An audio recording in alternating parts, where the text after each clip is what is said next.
राधे राधे दोस्तों, जय Shri Krishna. Good morning. आज मेरी सुबह हुई 5:17 में। और आप लोग इस टाइम पे कितने बजे उठते हैं दोस्तों? आप लोग कमेंट करके बताइएगा। और सुबह जल्दी उठने की कोशिश किया करिए, अच्छे से पढ़ाई कीजिए, क्योंकि इस साल हम लोग को सिलेक्शन लेना है। तो अभी मैं नहा धोकर आ गई हूँ, चलिए छत पर पूजा करने चलते हैं। मैं छत पर आ गई थी तो मैंने फूल वगैरह तोड़ा और छत पर पूजा की। उसके बाद नीचे आ गई, तो नीचे मैंने लड्डू गोपाल को स्नान ध्यान कराया, उनको तैयार किया। यदि आप लोग सुबह उठते हैं, नहाते धोते हैं, तो कृपया मेरी बात मानिए, तो पूजा पाठ भी ज़रूर किया करिए। पूजा पाठ को अपनी दिनचर्या में शामिल कीजिए। आपको बहुत शांति का अनुभव मिलेगा और आपका दिन भी बहुत अच्छा जाया करेगा दोस्तों। तो अभी मैं तैयार होकर लाइब्रेरी के लिए निकल गई थी, तो मैं लाइब्रेरी जा रही हूँ। मैं लाइब्रेरी पहुंच गई थी, तो मैंने खिड़की वगैरह खोला। इस टाइम पे गर्मी हो गई है ना, इतनी ज़्यादा उमस रहती है लाइब्रेरी में जब सुबह सुबह जाओ, इसलिए मैं सब खिड़की वगैरह खोल देती हूँ कि थोड़ा अच्छा लगने लगे दोस्तों।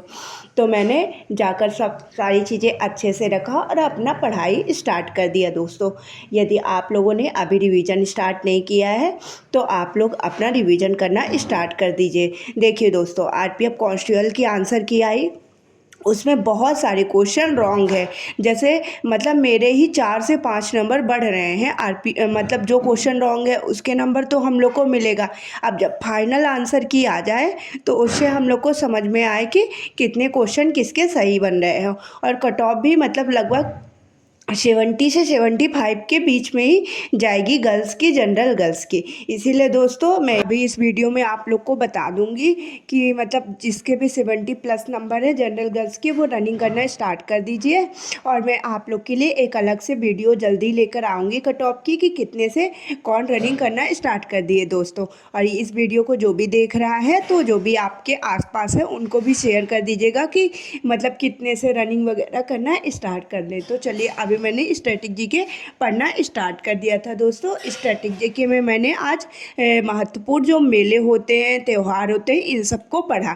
आप लोग भी एक तरफ से जैसे स्टैटिक जीके को लीजिए, डेली कोशिश करिए एक टॉपिक को कंप्लीट कीजिए। एक टॉपिक एक दिन में नहीं होता है, तो उसी टॉपिक को 2 दिन में कंप्लीट कीजिए। एक टॉपिक उठाइए, उसको कंप्लीट करके ही दूसरा टॉपिक स्टार्ट कीजिए दोस्तों। ऐसा क्या होगा कि मतलब हम लोग का एक एक टॉपिक धीरे धीरे सारी चीज़ें कंप्लीट होता जाएगा। और जिनको भी मेरे साथ पढ़ाई करना है, तो मैं डेली टॉपिक बता देती हूँ, आप लोग भी वो टॉपिक उस दिन कंप्लीट कर लिया करिए दोस्तों। तो चलिए, अब महत्वपूर्ण कुछ क्वेश्चन मैं स्टैटिक जीके से आप लोगों से पूछती हूँ, आप लोग कमेंट बॉक्स में आंसर बताइएगा। श्रावणी मेला किस राज्य का है?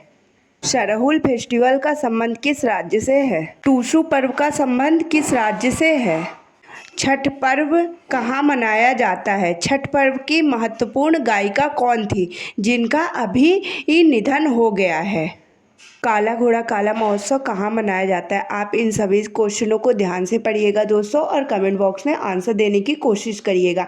मैं आप लोगों से क्वेश्चन इसलिए पूछती हूँ कि कभी कभी ऐसा होता है कि जो क्वेश्चन हम लोग सुने रहते हैं, वो हमारे माइंड में सेट होते हैं। और अगर ये इंपॉर्टेंट क्वेश्चन एग्जाम में पूछ लेगा, तो डायरेक्ट आप क्लिक कर पाएंगे और उसका आंसर आसानी से दे पाएंगे दोस्तों। इसीलिए मैं आप लोगों से अपनी वीडियोज़ में बहुत सारे क्वेश्चन पूछती हूँ, कि जो भी मेरी वीडियोज़ देखे उसको कुछ ना कुछ फ़ायदा हो ही हो, उसका टाइम वेस्ट ना हो। इसीलिए मैं अपने वीडियोज़ में ज़्यादा से ज़्यादा क्वेश्चन पूछने की कोशिश करती हूँ दोस्तों। आप इन सभी क्वेश्चनों को ध्यान से सुना करिए और इनके आंसर देने की कोशिश किया करिए। बहुत सारे लोग कमेंट किए थे कि दीदी मैं सेक्शनल मॉक टेस्ट मतलब टेक्स्ट बुक के अलावा और कहाँ से लगाऊं? यदि आपने टेक्स्ट बुक के सारे सेक्शनल मॉक टेस्ट कंप्लीट कर लिए हैं, तब तो अदर ऐप में जाइए।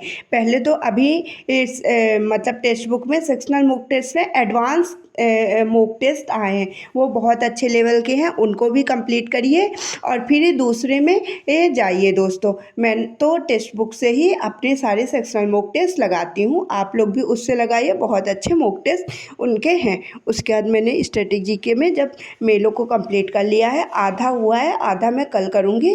फिर मैं हिस्ट्री पढ़ने लगी थी। हिस्ट्री में मैंने आज मुगल वंश को ही पढ़ा। मुगल वंश आज मेरा कंप्लीट हो गया था। आज सर की शाम की क्लासेस भी नहीं हुई हैं। अब जब सर कल क्लासेस कराएंगे, उसमें लोधी वंश कराएंगे। तो आप लोग जो सर शाम को क्लासेस कराते हैं ना, उस क्लासेस से आप लोग भी जुड़िए। उसमें क्या होगा कि हिस्ट्री हमारी बेसिक से एडवांस लेवल तक कंप्लीट हो जाएगी दोस्तों। उसके बाद मैंने हिस्ट्री पढ़ने के बाद पॉलिटी स्टार्ट कर दिया था। पॉलिटी में मैंने आज भाग 1, भाग 2 और भाग 3 को पढ़ा। आप लोग सोचेंगे ना कि दीदी का इतना जल्दी कंप्लीट हो गया। मैंने पॉलिटी अभी आरपीएफ कांस्टेबल के लिए एक बार पूरा रिवीजन किया था, इसलिए ये 3 टॉपिक मेरे जल्दी जल्दी हो गए हैं। तो जब आप लोग एक बार पूरी चीज़ें अच्छे से पढ़ लेंगे ना, तो दोबारा से तिबारा से रिवीजन करेंगे ना, तो उतना टाइम नहीं लगेगा। उसी टाइम में आप 3-4 टॉपिक अच्छे से रिवीजन कर पाएंगे। तो चलिए, अब इन भागों से मैं आप लोगों से क्वेश्चन पूछती हूँ, आप लोग कमेंट बॉक्स में आंसर बताइएगा। पॉलिटी के आर्टिकल तो 1 से लेकर 395 तक आप लोग बहुत अच्छे से याद कर लीजिएगा दोस्तों, एकदम रटे होने चाहिए, क्योंकि पॉलिटी के आर्टिकल से डायरेक्ट क्वेश्चन पूछ लेता है एग्जाम में। जैसे आरपीएफ कांस्टेबल में ही 39 आर्टिकल पूछा था, 315 आर्टिकल पूछा था, मतलब डायरेक्ट दे देगा 39 आर्टिकल का संबंध किससे है, ऐसे ऐसे क्वेश्चन पूछ लेता है। इसीलिए पॉलिटी के आर्टिकल मतलब अच्छे से तैयार करना बहुत ज़्यादा इम्पॉर्टेंट हो जाता है। तो चलिए, आप कुछ इंपॉर्टेंट क्वेश्चन पूछती हूँ मैं पॉलिटी से, आप लोग कमेंट बॉक्स में आंसर बताइएगा। नए राज्यों का गठन किस आर्टिकल के तहत होता है? भारत से पाकिस्तान जाने वाले लोगों की नागरिकता का संबंध किस आर्टिकल से है? किस आर्टिकल के तहत सुप्रीम कोर्ट 5 रिट जारी करता है? नागरिकता संशोधन अधिनियम कब आया था? नागरिकता संशोधन अधिनियम के तहत भारत की नागरिकता को प्राप्त करने के कितने तरीके बताए गए हैं और भारत की नागरिकता को रद्द करने के कितने तरीके बताए गए हैं। इन सब के क्वेश्चन के आंसर आप लोग कमेंट बॉक्स में ज़रूर बताइएगा। उसके बाद मैंने करंट अफेयर की क्लासेस लेना स्टार्ट कर दिया था। आप लोग भी दोस्तों करंट अफेयर की क्लासेस डेली लिया करिए। फिर मैं घर के लिए निकल गई थी, क्योंकि मुझे पेट में चूहे कूद रहे थे। मैं घर पर आई तो जल्दी जल्दी मैंने खाना खाया, थोड़ा सा रेस्ट लिया और उसके बाद लाइब्रेरी के लिए निकल गई दोस्तों। इस टाइम पे मैं दोपहर में नहीं सोती हूँ।